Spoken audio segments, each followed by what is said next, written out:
Hi, ನಮಸ್ತೆ ಎಲ್ಲರಿಗೂ.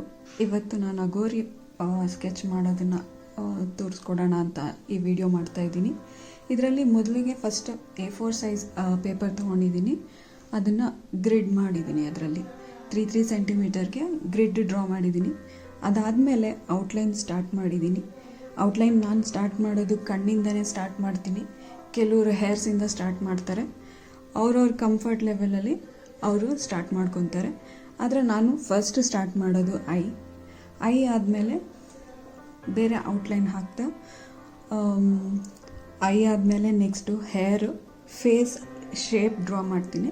ಅದಾದಮೇಲೆ ನೋಸು, ಮೌತು, ಹೀಗೆ ಕೆಳಗೆ ಬರ್ತಾ ಹೋಗುತ್ತೆ ಸ್ಕೆಚ್. ಮೇಲಿಂದ ಕೆಳಗೆ ಡ್ರಾ ಮಾಡ್ಕೊಂಬಂದರೆ ನಮ್ಗೆ ಇನ್ನೂ ಒಳ್ಳೆಯದು. ಯಾಕಂತಂದರೆ ನಾವು ಅದ್ರ ಮೇಲೆ ಕೈ ಇಟ್ಟು ಸ್ಕೆಚ್ ಬರಿತಾ ಇರ್ತೀವಲ್ಲ, ಆ ಗ್ರಾಫೈಟು ಕೈಯಿಂದ ಫೇಸ್ಗೆಲ್ಲ ಸ್ಪ್ರೆಡ್ ಆಗ್ತಾ ಇರುತ್ತೆ, ಬೇರೆ ಪ್ಲೇಸಸ್ಗೆಲ್ಲ ಸ್ಪ್ರೆಡ್ ಆಗ್ತಾ ಇರುತ್ತೆ. ಅದಕ್ಕೋಸ್ಕರ ಬೇರೆ ಒಂದು ವೈಟ್ ಶೀಟ್ನ ಕೈ ಕೆಳಗೆ ಅಡ್ಡ ಇಟ್ಕೊಂಡು ಬರೆದ್ರೆ ನಿಮಗೆ ಒಳ್ಳೆಯದು.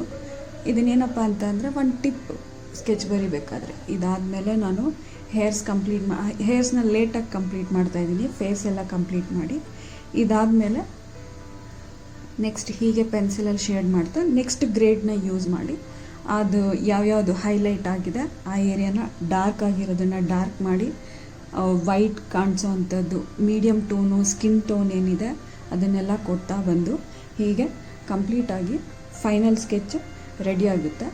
ಆದರೆ ಲೇಯರ್ ಬೈ ಲೇಯರ್ ನಾವು ಪೆನ್ಸಿಲ್ ಶೇಡಿಂಗ್ನ ಕೊಡ್ತಾ ಹೋದಾಗ ಒಂದು ಏನು ರೆಫರೆನ್ಸ್ ಪಿಕ್ಚರ್ ನಾವು ತೊಗೊಂಡಿರ್ತೀವಿ ಅದು ಫಾರ್ಮ್ ಆಗ್ತಾ ಹೋಗುತ್ತೆ. ನಮಗೇ ನೋಡ್ತಾ ನಮಗೆ ಖುಷಿ ಅನಿಸುತ್ತೆ, ಈ ಥರ ಬರ್ತಾ ಇದೆ ಪಿಕ್ಚರ್ ನಾನು ಬರೆದಿರೋದು ಅಂತ.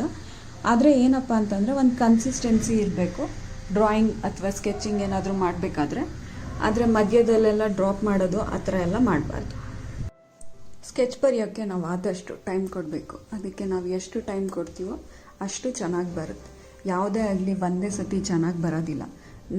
ನೀವು ಹೀಗೆ ಮುಂದೆ ಫೈನಲ್ ಸ್ಕೆಚ್ ರಿಸಲ್ಟ್ ನೋಡಿದ್ರೆ ನಿಮಗೆ ಗೊತ್ತಾಗುತ್ತೆ. ನಾವು ಎಷ್ಟು ಟೈಮ್ ಕೊಡ್ತೀವೋ ಅಷ್ಟು ಚೆನ್ನಾಗಿ, ಅಷ್ಟು ಪರ್ಫೆಕ್ಟಾಗಿ ಬರುತ್ತೆ. ಈ ಸ್ಕೆಚ್ ನೋಡಿದ್ರೆ ನಿಮಗೆ ಗೊತ್ತಾಗುತ್ತೆ. Thank you.